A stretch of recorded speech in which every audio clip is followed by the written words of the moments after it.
Okay, welcome back. Now I'm pleased to present Gerad Gentry. He's a professor at Johannes-Gutenberg University in Mainz, and he's going to give us a paper entitled Activity and Actuality in Hegel's Philosophy of Mind. Thank you, Gerad. Yeah, thanks so much, Stephen. And first have to say thank you for the wonderful invitation to Katarina, Stephen, Teresa, and to all of you for just these wonderful talks. It's been a pleasure to be part of the conference, so thank you. In the full version of this talk, which I uploaded to the shared folder, I began by showing that Aristotle's concept of actuality, excuse me, or intellegia, continues to define a range of pressing contemporary questions, such as how we might understand the relationship between various forms of artificial intelligence, large language models, all the way to possible AGI to mind. My suggestion is that Hegel's variation, goodness, I hope my throat comes too. Hegel's variation on Aristotle's notion of actuality, which is the focus of today's talk, helpfully intervenes not only on more obvious neo-Aristotelian traditions from naturalism of Philip of Foot on the one hand to more Thomistic traditions like Alistair MacIntyre's on the other, but also to a range of debates in philosophy of mind and action that continue to be informed presuppositionally by something like Aristotle's notion of actuality and necessity. However, I won't go into that example. It is in the full paper if you're interested. In this talk, I argue that Hegel defends a concept of mind as a certain kind of self-actualizing activity that is deeply Aristotelian, yet goes beyond Aristotle in ways that address a persistent gap in accounts of mind that inherently depend on Aristotle's notion of intellegia. I suggest that Hegel's concept of activity, Tätigkeit, is best understood as a variation of Aristotle's notion of energia, and his concept of actuality, Wirklichkeit, is a variation of Aristotle's notion of intellegia. At the same time, Hegel's terminology is not a mere reiteration and appropriation of Aristotle's. For example, at the heart of Hegel's notion of actuality is a kind of activity that he calls self-determination, Selbstbestimmung, in and for itself. This self-determination is the activity appropriate to the actuality of the self, das An und für sich sein. My primary objective in the following is to identify how Hegel sees this concept of mind as carrying forward key features of Aristotelian necessity in his account of the soul and in his twofold necessity in a way that he thinks capable of adequately answering the charges of radical skepticism. At the end, I address how what he calls scientific method serves as the ground of actuality with radical skepticism as the driving force. This alters his otherwise deeply Aristotelian notion of the interactivity and actuality of mind.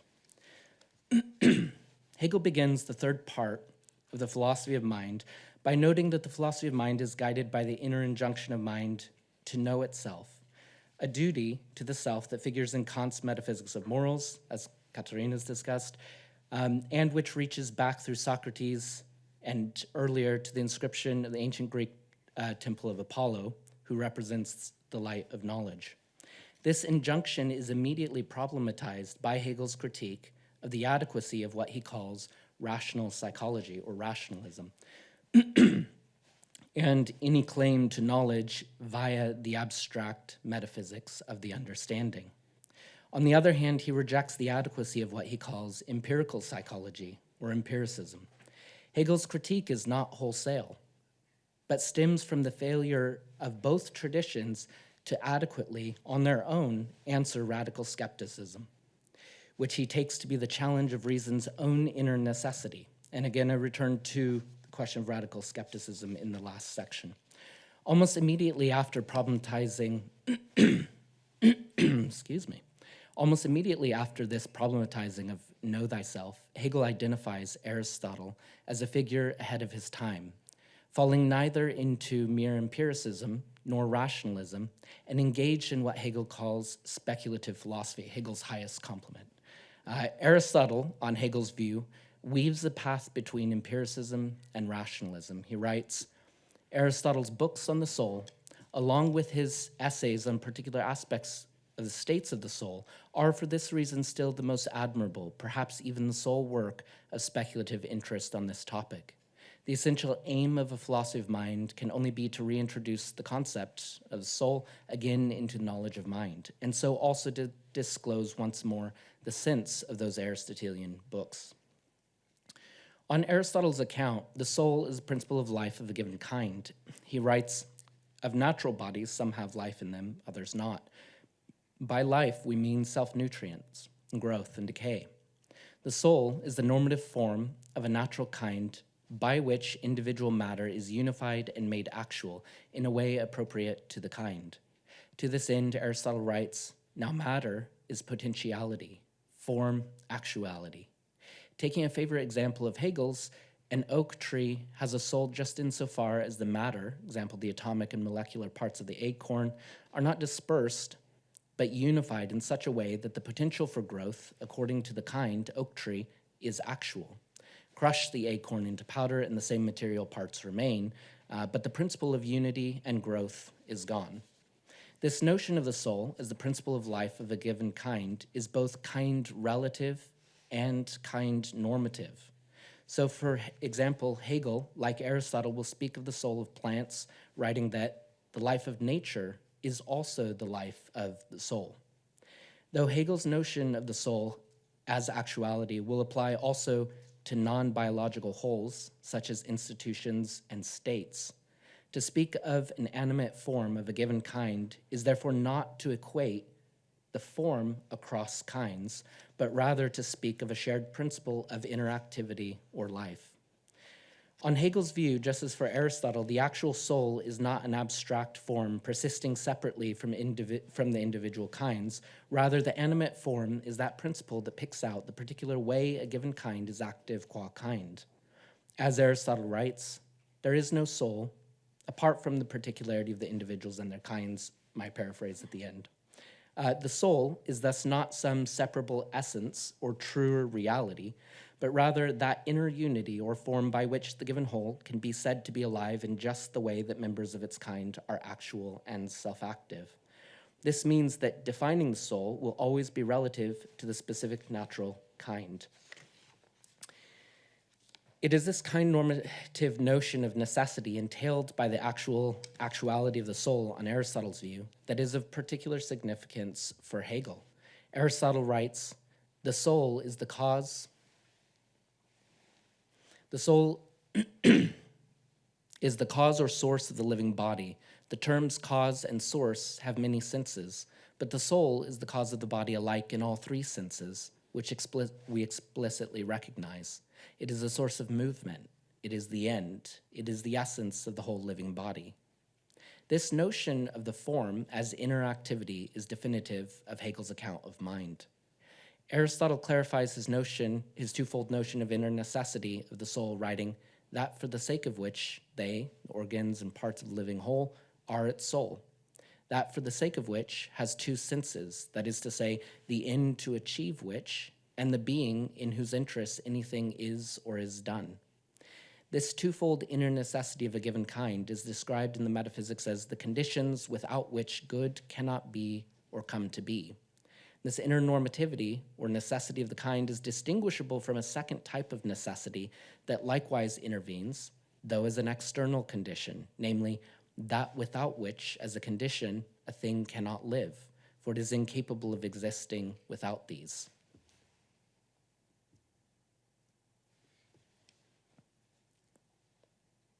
I understand Aristotle's intellectia to be the actualization of that for the sake of which the individual and its parts are active and have life. Intellectia is broadly a notion of actuality as the internalized ability to perform X in the right way at the right time. By internalized here, I mean not mere ability, but the self-actualization of that ability in the right time and the right way. So the second section, Hegelian activity and actuality. Whatever the highest good for Aristotle, in Hegel's philosophy of mind, the actuality of mind entails both kinds of necessity, rejecting the separability between what is good for a thing from that which makes the thing possible. At the same time, to reject the separation of these forms of necessity is not the same as to equate them. Rather, it is the claim that they are inseparably bound to a more adequate underlying and coherent concept of necessity of mind. It is an identity in difference, which retains the difference through a more fundamental unity. This leads Hegel to the position that adequate knowledge of kinds and their conditions is constitutive of knowledge of what is good. And knowledge of what is good for that kind is constitutive of more adequate knowledge of the necessary conditions for that kind, that which make it possible. So for Hegel, inner necessity is a growth from capacity to ability in the process of self-determination. Self-determining growth does not pick out arbitrary choice or arbitrary change, but rather the activity of a rational self according to its kind, whereby it grows, and this growth brings about new abilities, which are themselves not of a different kind, but the becoming in and for itself of a rational kind. So the constraint of the kind are also the capacity for its freedom as such a kind. We might understand the activity of self-determination as a holistic activity of actuality, or as the activity of form. It's tempting to see the relevant process of becoming and of activity as an activity of form, which intervenes in and shapes matter, thereby bringing what is merely potential into actuality. Aristotle identifies activity and actuality with form in this way. And Karen Ing also similarly argues of Hegel that, very broadly speaking, actually I'm going to skip this quote, but she identifies actuality with and activity with the form Tätigkeit. While Ing is not wrong to see in Hegel this inner necessity as activity of form, it seems to me that it would be more precise to say that activity is the movement or coming to be of actuality, since the distinction between form and matter is itself problematized by Hegel. I suggest that when Hegel speaks of actuality, he does not have in mind something that exhibits the essential form of self-determination. Rather, self-determination is the coming to be of a self-active identity of mind, both matter and form. In other words, to be actual just is to be a self-determining in and for itself. Nothing is actual which is not self-determining in and for itself. It may have existence, but existence is always relative and mere contingency, not yet actual. This is what will allow him to claim that the actual is rational and the rational is actual. So not all that exists, that which has this necessity. This is that which is self-determining is actual just insofar as it is self-determining, and that which is actual is self-determining as the kind of actuality it is.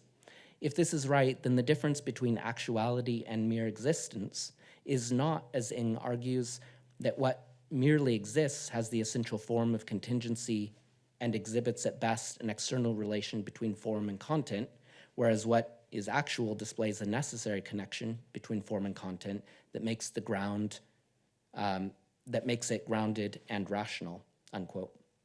Rather, for Hegel, actuality is self-determining in and through contingency. There's a real risk, and anyone who's interested, so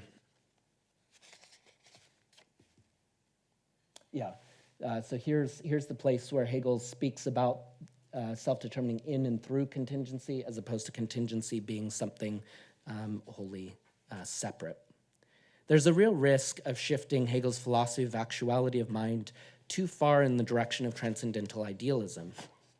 While Hegel sees himself as completing Kant's critical philosophy, he views transcendental idealism as falling short of critical philosophy, and this is the sense in which Hegel will see himself as a truer Kantian. That is, transcendental idealism fails at the task of critical philosophy. It does not follow the requirements of critical philosophy to trace out actual synthetic a priori necessity from the ground up, which is what Hegel thinks is necessitated by radical skepticism. Perhaps the most important point of difference between Kant's form of critical philosophy and Hegel's has to do with the inner necessity of actuality for self-actualization. This process of self-determining through manifestation in concrete particularity has been variously called Hegel's principle of embodiment by Charles Taylor, Hegel's actualization thesis by Mark Alsnauer, and many other things, but it's a central notion of manifestation in concrete particularity. It is this logic of self-actualization or manifestation that is what Hegel calls the truly synthetic progression, that of the self-producing concept. It is a central condition for meeting the charges both brought by radical skepticism on the one hand, and for things having life in and for itself, such that it is cause and effect of itself, lifting from Kant's thought. This inner necessity of self-actualization is both theoretical and practical. It is at once the necessitating of an external world, as in Aristotle's words, that without which, as a condition, a thing cannot live, for it's incapable of existing without these. Simultaneously, it is the necessity of the practical normativity of its own actuality, or the conditions without which good cannot be or come to be. On Hegel's view, there is no more validity in abstract conceptual form than there is in concrete contingent particularity. Both are moments of a single activity of mind. This dialectic process of manifesting immediate and abstracting mediate, which is the activity of this unification, and whose self-determination is actuality. In this sense, actuality itself is a becoming of the mind according to its kind. We can see this actualization thesis at work in both theoretical and practical domains. For example, it's not enough for a universal concept or a system of a priori principles to show its own inner coherence. These must also show that the inner coherence holds true in concrete particularity and carries their own justification with them. And in that very process of actualizing, the concept itself was not typically as we understood it to begin with. What we thought was a priori was actually a failure or poor understanding of the concept's actuality. In this sense, it is more accurate to describe both the one-sidedness of the activity of form and the one-sidedness of contingent particularity of existence as equally mind in mere potentiality. Only the unity of the two in self-determining activity is intellectia, and only then does existence have actuality, in Hegel's words. The process of adequate reflection becomes a constitutive part of the activity itself, such that the reflection is not the truer standard to which the action must conform, but rather has its real existence only in the adequately actualized action. Thus, for Hegel, when the activity of mind is adequately understood, action and thought are not separable. Instead, they are the internally determining moments of one and the same life activity of mind. The freedom of the mind, then, is, in a deeply Aristotelian sense, thought thinking thought. But where thinking, to be what it is inseparable from its actualization in the world through actions, institutions, and society. This will affect his conception of what his rejection possibly of, say, a prime mover, and embrace of something like a Christian notion of the Trinity, because whether it's true or not, it displays an internal activity of self-actualization, which we can talk about. But this becomes kind of a litmus, not for an ontology, defense of a particular view, but a condition by which something could be true. And we can talk about examples of that. Thus, for Hegel, when the activity of mind is adequately understood, action and thought are not separable. Instead, they are internally determining moments of one and the same life activity of the mind. The freedom of the mind, then, I repeated that sentence.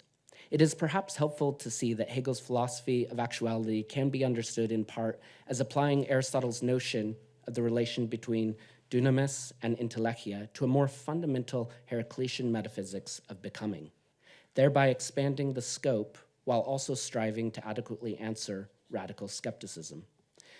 The contingency of the particular and the externality plays a central role in Hegel's philosophy of actuality of mind. Necessity, rightly understood, is not the a priori activity of form applied via judgment to the given material intuition as a subsumable content under conceptual rules, as might be thought in Kant's first critique. Rather, Hegel argues pure form can lay claim only to abstract subjective necessity. This is why he'll call Kant's transcendental idealism subjective idealism. It's in this sense.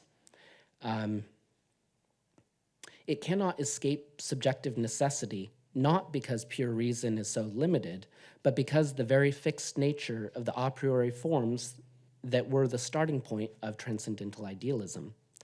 Actual necessity, on Hegel's view, is the unity of that which is unifiable in subjective and objective necessity. This is, again, the actualization thesis. Thus, abstract conceptual form must be manifest in reality to lay claim to actual necessity. This process of self-determining or actualization in concrete existence has a range of meanings, from purely internal manifestations in pictorial thinking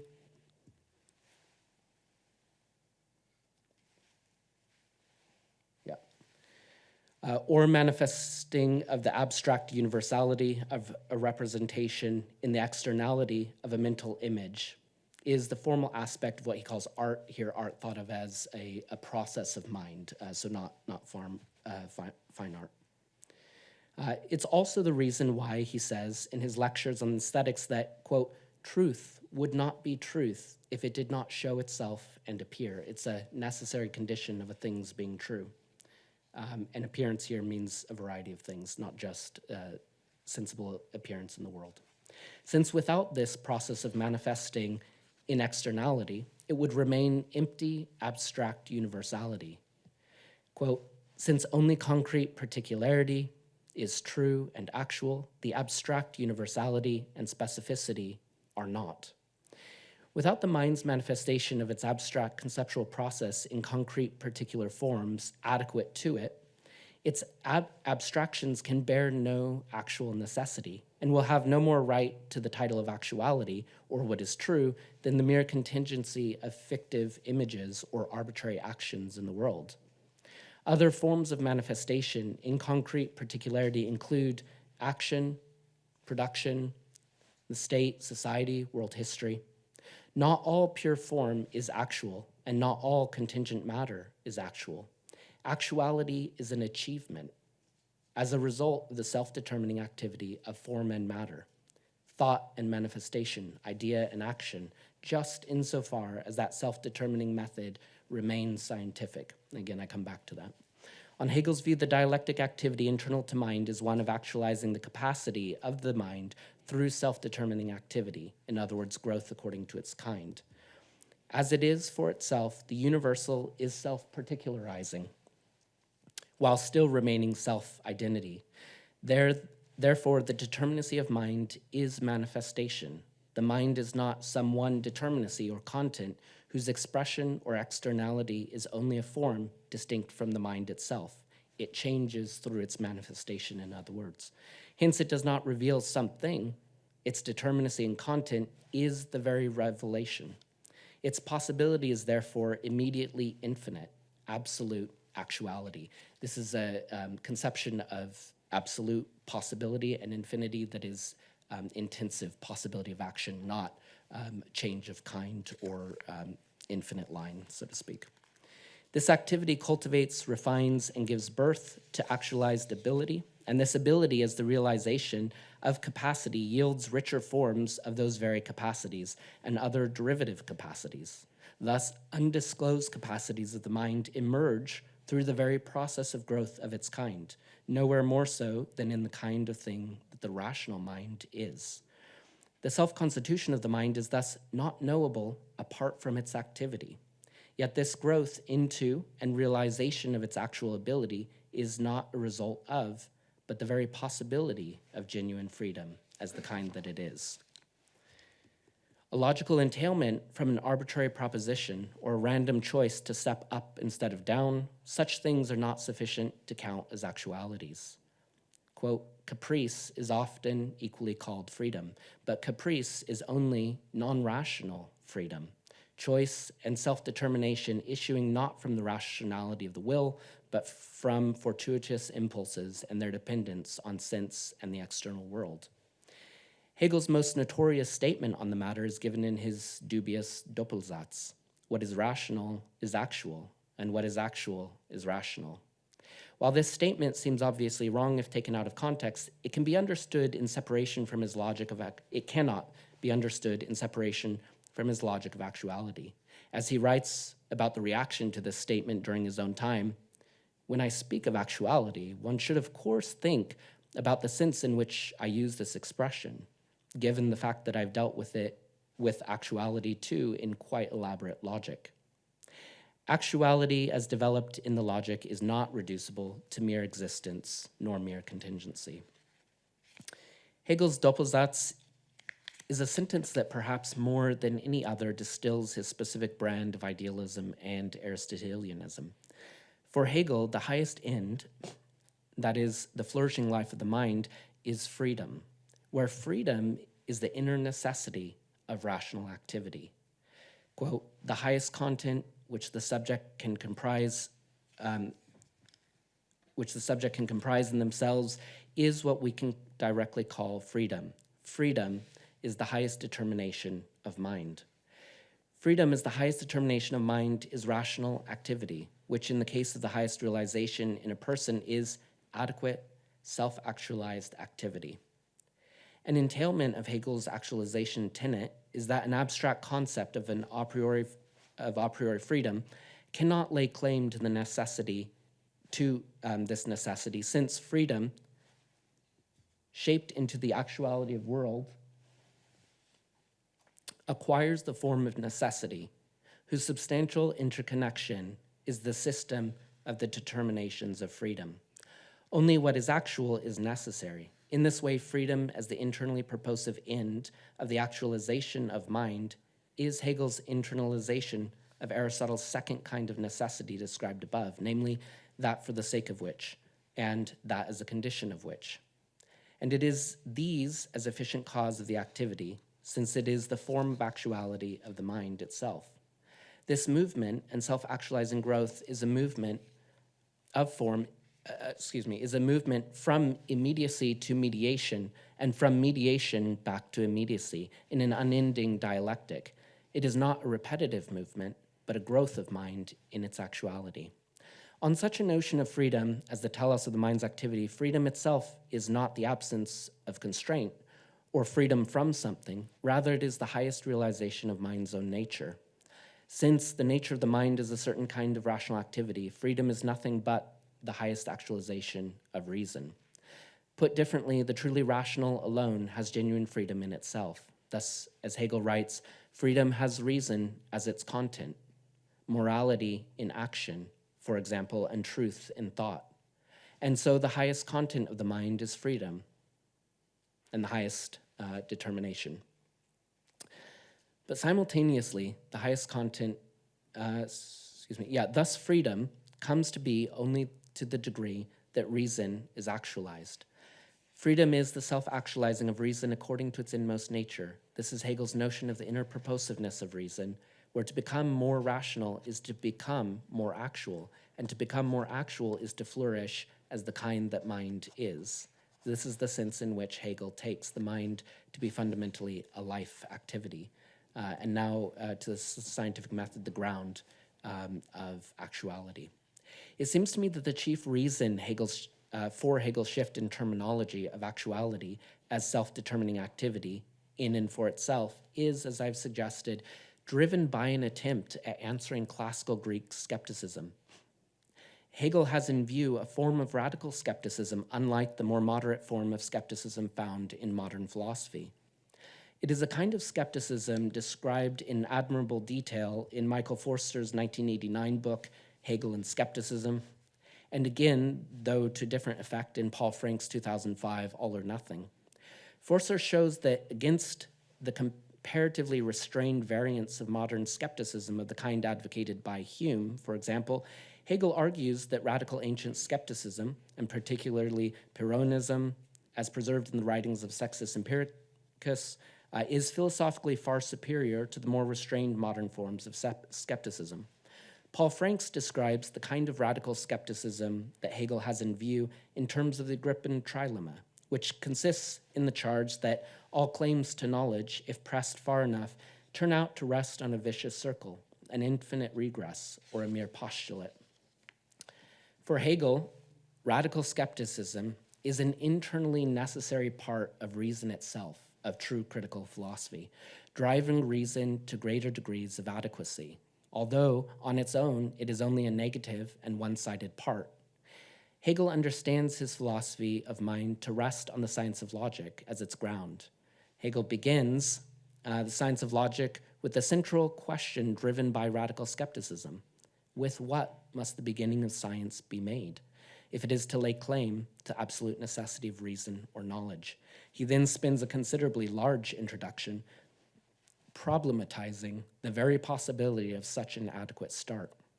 How his science of logic gets its start without falling prey to the Gripen trilemma, and whether it is successful in its endeavor, is a task for another paper, something I've written on elsewhere. What is important for our present purposes is that this starting point is an absolute starting point only because it gets its start in a manner that adequately answers the charges of radical skepticism. So that's the condition for him. It cannot just be a postulate. Or infinite regress or vicious circle. Again, whether Hegel is actually successful here is a complex question that requires deeper analysis of the opening of the logic. If he is successful, however, then what he has shown is that the emerging of necessity from within the first steps of the logic is an inner movement of conceptual relation as such. That is to say, the method is not something distinct from its subject matter and content, to use his words. Conceptuality or intelligibility itself has at root self-displaying conditions via mutual dependence, relations, and movement. That is, movement of the inner conditions of the content itself.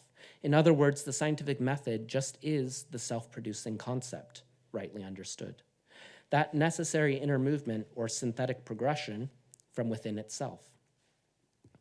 This logical movement of the inner necessity of the concept is what he will call the scientific method, where the scientific method stands on his view as a critically more adequate variation of Kant's notion of the synthetic a priori use of reason. Since the science of the concept demonstrates the truly synthetic progression of the self-producing concept, eventually Hegel will identify actuality with this inner necessity, writing, "True actuality is necessity. What is actual is necessary in itself."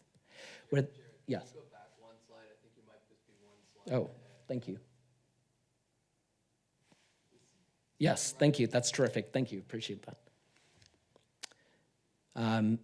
This necessary movement of conceptuality as such has an inner logic, or what he calls becoming, as the kind of thing it is. This movement of the concept counts as scientific only insofar as it refrains from taking on board anything that has not itself been shown to be internally necessitated by the conceptual movements that came before. This won't result in determinism for him.